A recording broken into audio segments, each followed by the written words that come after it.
morning, we are going to talk about science and technology in the 18th and 19th century. So first, let's talk about the 18th century. Please read.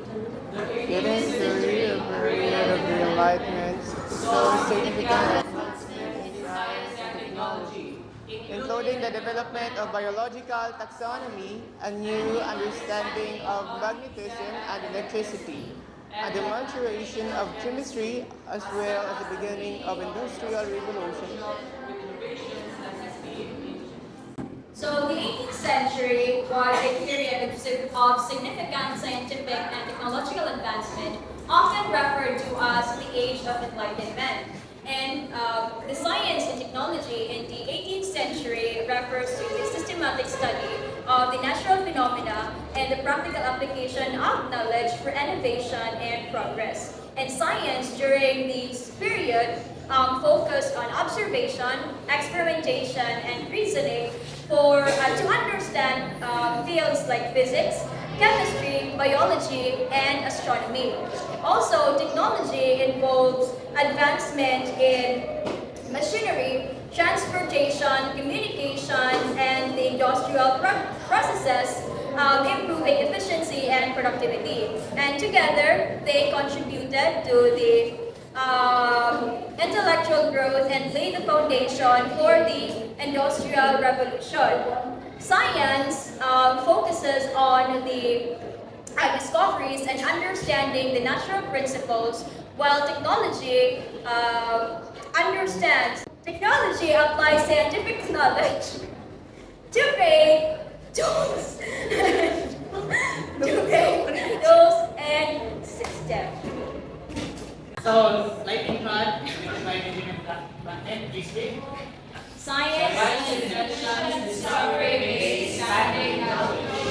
Benjamin Franklin, a prominent scientist and inventor, is widely known for his invention of the lightning rod, a device that protects buildings from lightning strikes by safely conducting the electrical charge into the ground. Pamilya mo, Jehrian Piape? No po. Kadungog man to yung kuhan ka ng experiment nga katong napalagpas siya o kapano niya yung gibot na metal key then ang lightning strike ato ikandak. So, lightning rod, also known as a lightning conductor or air terminal, a thin metal rod made of copper or aluminum and installed on roofs and buildings. So what is it for? It is used for earthly. Do you know what earthing? No po. So the earthing is the process of transferring charges into the ground, and its purpose is to conduct lightning charges that ano lang, actually siya gibutang siya sa babaw sa roof sa building. So kung nahihit thunderstorms, instead nga mo direct og hit ang lightning sa building nga maka-cause of destruction, ari siya mo connect sa rod ang kaning lagi i-connect siya sa ground. So yung charges kay mo ato sa ground, so wala yung maharm ang tao. So, mana siya ang purpose.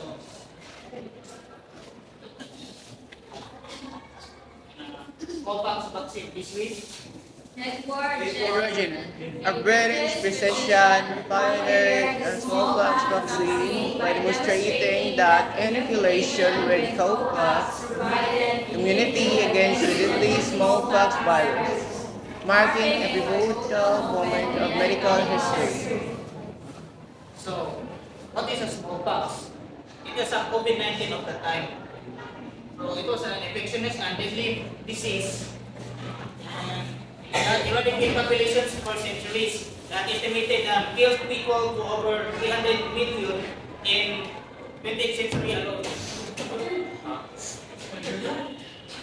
So, in the 18th century, Jenner observed from the milkmaids who immunized cowpox. Ang cowpox is similar to smallpox, which sa baka na siya mo sa bird flu ba, sa manok raw mga kwan.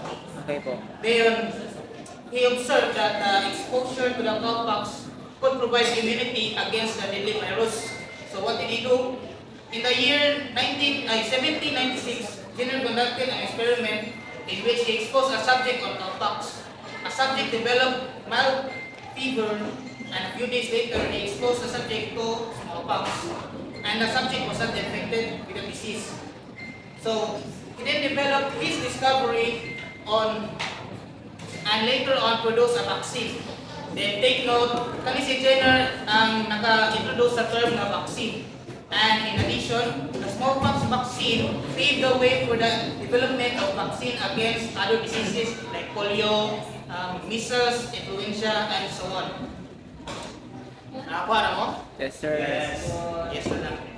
Next. The oxygen discovery, Officially discovered by Joseph Priestley because he published first, and named by Antoine Lavoisier. Air had heretofore been known to be required for both animal respiration and for combustion. So take note of the word published first. So although not mentioned in the slide, the discovery of oxygen was a gradual process that required the work of many researchers like John Mayo, Robert Hooke, then kanisya si Joseph Priestley, Carl Wilhelm, and Antoine Lavoisier. So, ano na siya? So, Joseph Priestley was often credited by the discovery of oxygen in 1774.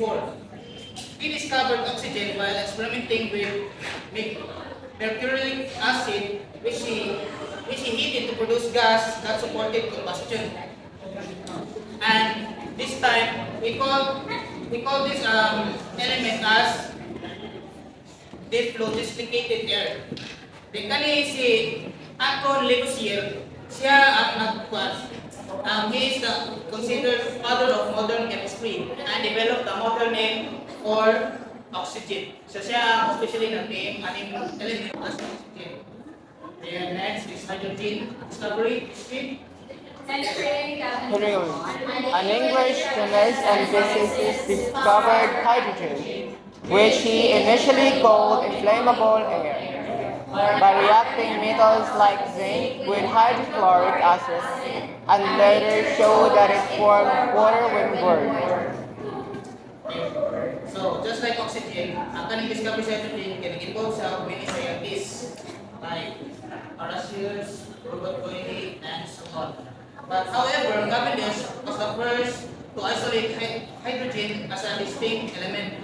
And then later on, ano na sa si Antoine Lavoisier, siya na po ang nag-name sa hydrogen and recognize it as an element na includes sa periodic table. Then, the binomial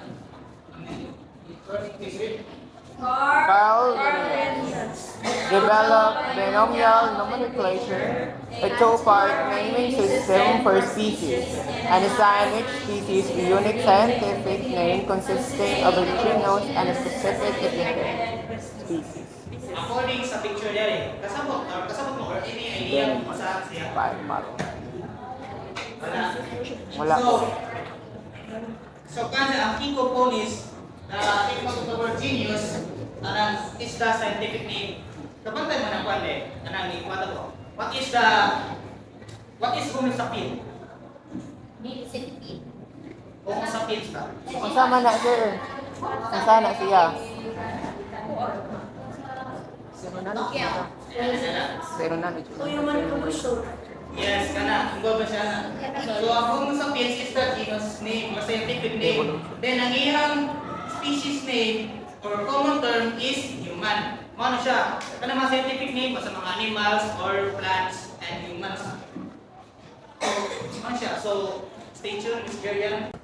So good morning everyone. So I am here to tell you about the some of the inventors of the 18th century and how their inventions helped their industries. So first, James Watt. Can you read this IC? James Watt is chiefly known for inventing the flowers. James Watt is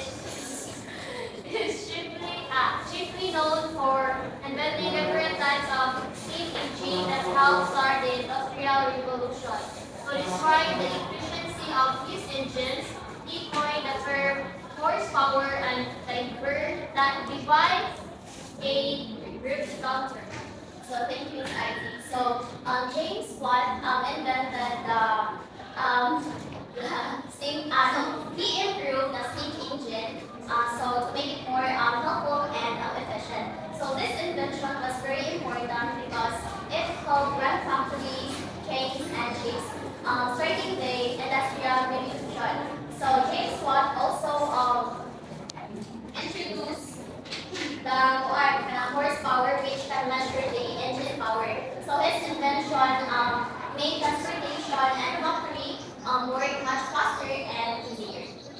So James Hargrave's Dayday and the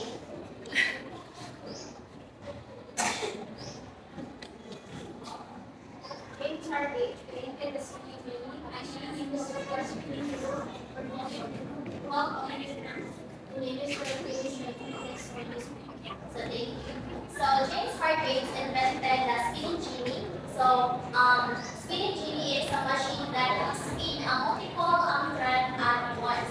So before making thread was very slow because people are just using a simple spinning wheel that could only spin one thread at a time. So by the spinning genie made transportation and factory balik. Ang tulad ay kay mas makahimo sila og kanang mga cloth. So tanda. Yes, sir. Yes, ma'am. So Arjan and Keith. Edmund Cartwright, an English inventor and Clergyman. clergyman, designed and patented the first power loom in 1785, revolutionizing the textile industry by realizing the weaving process. Thank you. So Edmund Cartwright invented the power loom. So it's a machine that it is a machine that automated the weaving process. So it can it is the weaving process making fabric production for faster and cheaper. So before the weaving done by hand, it is slow and it required many workers. Why are you laughing? So Jeanette and he. Jeanette.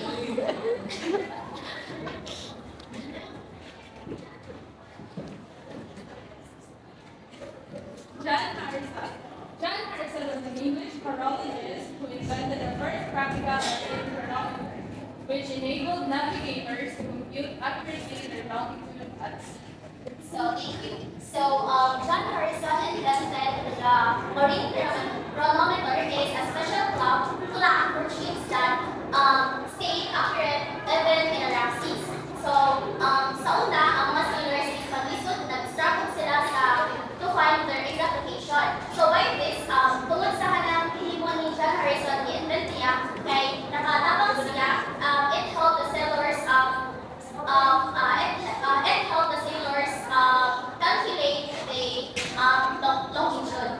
So, making sea travel safer and more reliable. So, it played a key role in global trade and exploration. So, what did I say?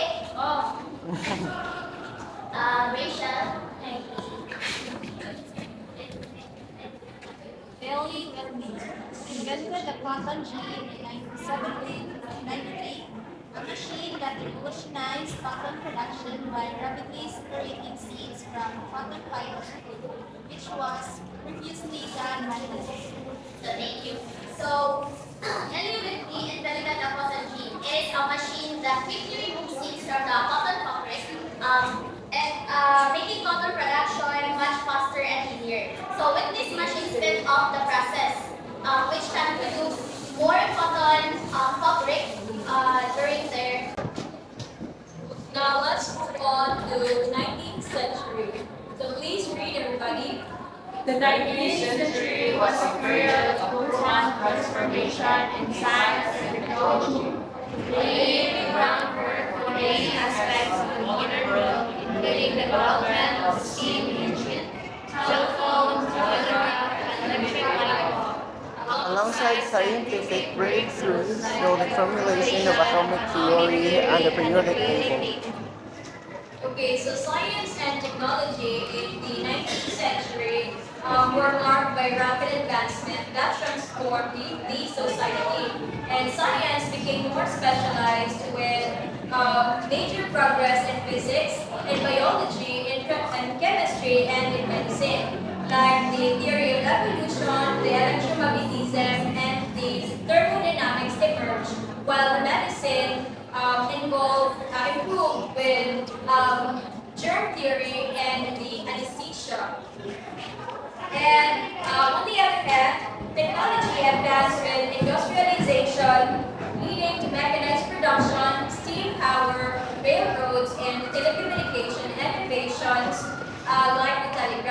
and electricity became a key focus, paving the way for the modern engineering. And these developments revolutionized industries, transportation, communication, and the daily life, shaping the modern world. So let's have the science in the 19th century.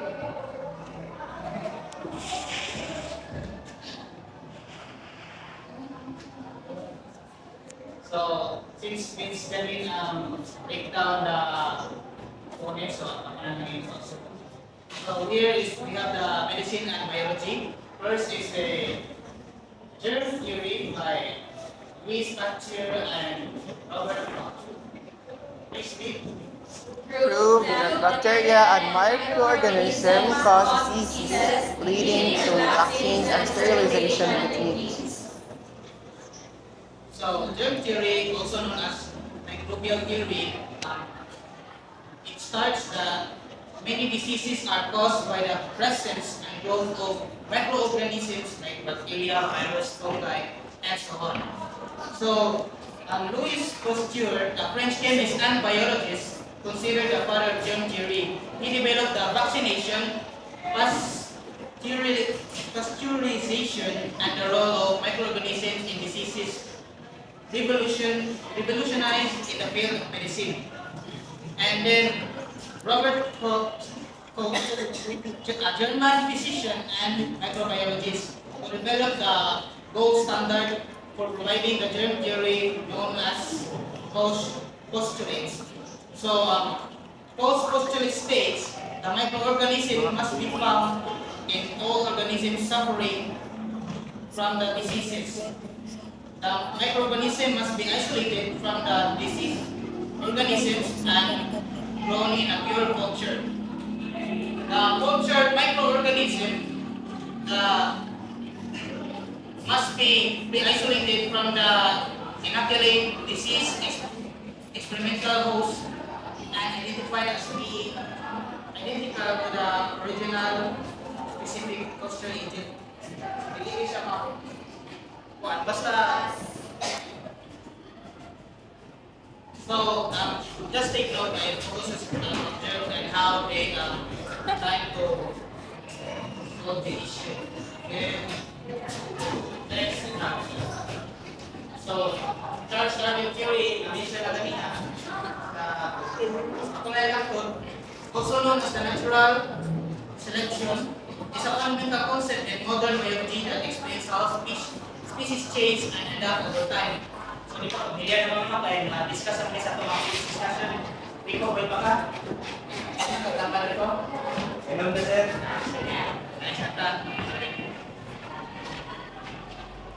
Then, the cell theory established that all living organisms are made of cells, and that's in microbiology. So, Matthias Jacob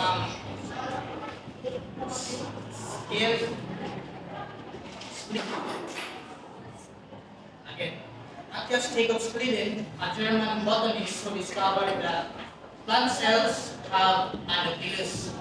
Then either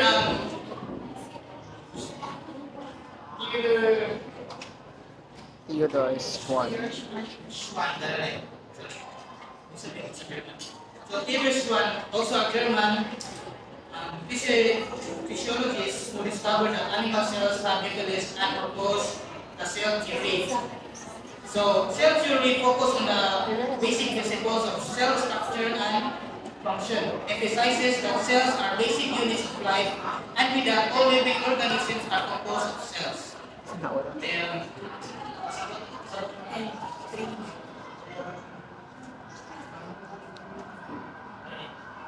X-ray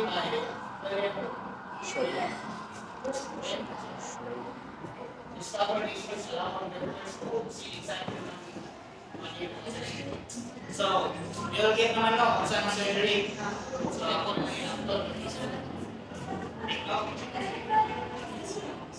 Ngayon, stereotype table of elements.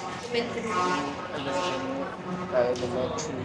It's a tabular display of known chemical elements organized by their atomic numbers, the number of protons in an nucleus, electron configuration, and recurring chemical properties. So, may naman ang kita dito na nakasugatan dito rin ang school, di ba? Sa gomo, wala. Wala.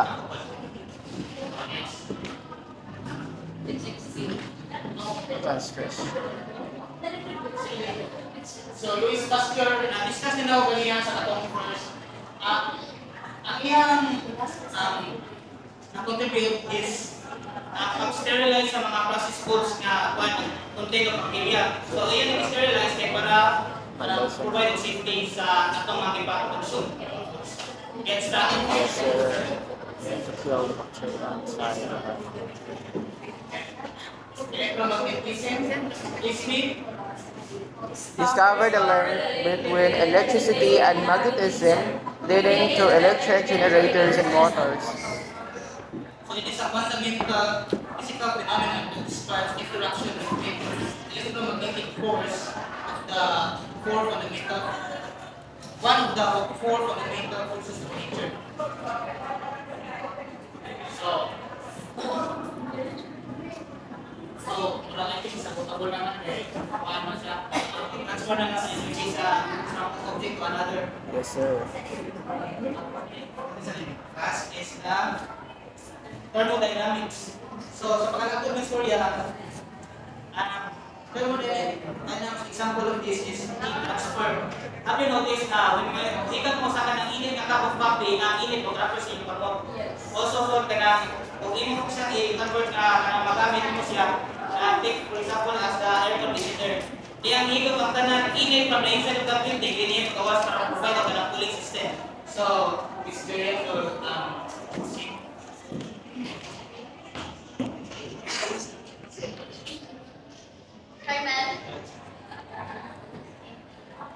Technology focused on transportation, communication, energy, and industrial production, leading to life-changing inventions. Alright, copy of transportation. So, Richard Bernstein and George Stephenson, which is sustainable movement, allowed faster and travel at fuel economic growth. So, before kaya ilang gamit, pero before wala sila yung fuels. So, ang ilang gamit is, di ba, bali, uling. Mo sa uling, mo na nagsilbing ka ng gasolina. Kaya before man, wala may gasolina. So, by that, ka na mo andar ang sagot na? Bukod sa Bukod sa ulo. sa uling. Steam. Oh, steam.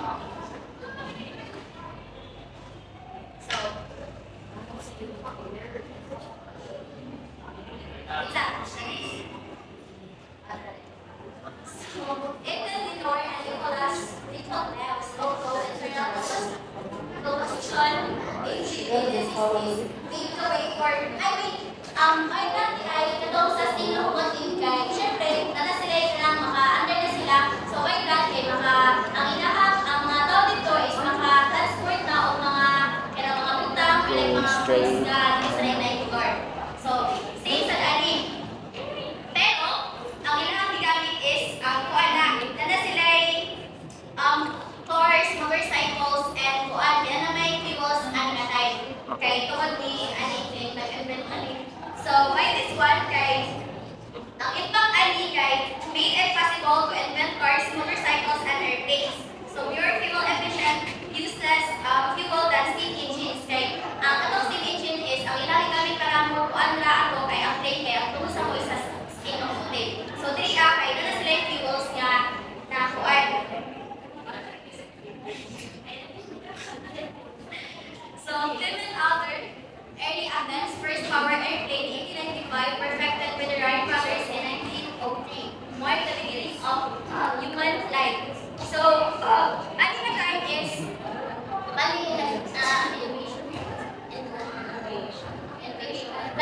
through locomotive, kanang by cars, karon kaya na sila airplane. Innovation. Bali, nagkaman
Philippines. Yeah.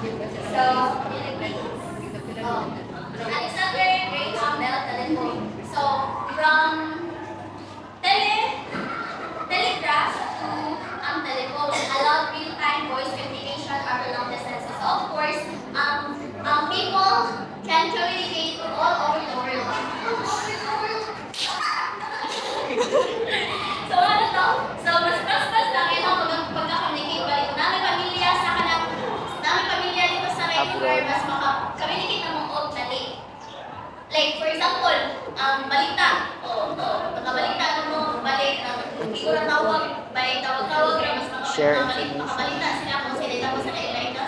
So, sa ilahe sa telegraph. Ang telegraph is kanang through machine naman.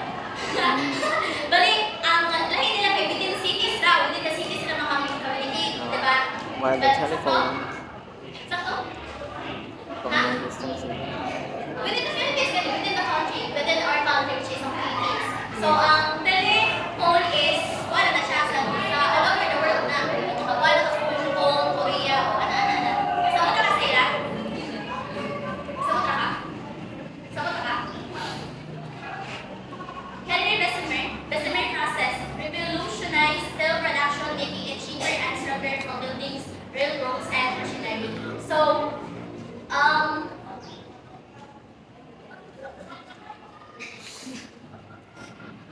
So, ang ginahang namin ani is a faster and cheaper way to make strong steel. So, bali ang ilahang hihimuan ni kanang paggamit sa building is kanang sa una kay pagbuhat kay. Paggamit sa pagbuhat. Kung sa gamit sa pagbuhat, hindi ka pagbuhat kung may gamit. Basta wala na siya. So, mas likod man kung ang building di mas magamit o steel. So, dynamite. Michael Faraday discovered the development of electric-powered machines and appliances. Alfred dynamite was super explosive used in mining and construction. Like for example, dynamite is like for example, kanang sa ako. So, syempre, mag-mining na sila, wakay ko, nagamit sa sila dynamite sa kita-kita. So, by that, kay mas kanang makuha nila ang gold, silver, gold, then, ano to? Bali, makakuha sila ng siminto. Yes. Sa matrang, sa talinyo? Yes, ma'am. Now let's talk about the impact in 19th century science and technology. So first we have the Industrial Revolution, where machines replace manual labor, increasing production and efficiency. So in other words, through the advancement of technology, mas napadali ang trabaho kanon. And second is the medical advancement. Germ theory, vaccines, and X-rays improve healthcare and hygiene. So through science and technology, we are able to discover mga medicines and create technologies or tools to help know the complications or sakit sa mga tao. Third is the faster communication. The telegraph and telephone connected people and business worldwide. Very understandable naman, diba? And rapid transportation, the steam trains, automobiles, and early aviation transport. So that would be all. Thank you.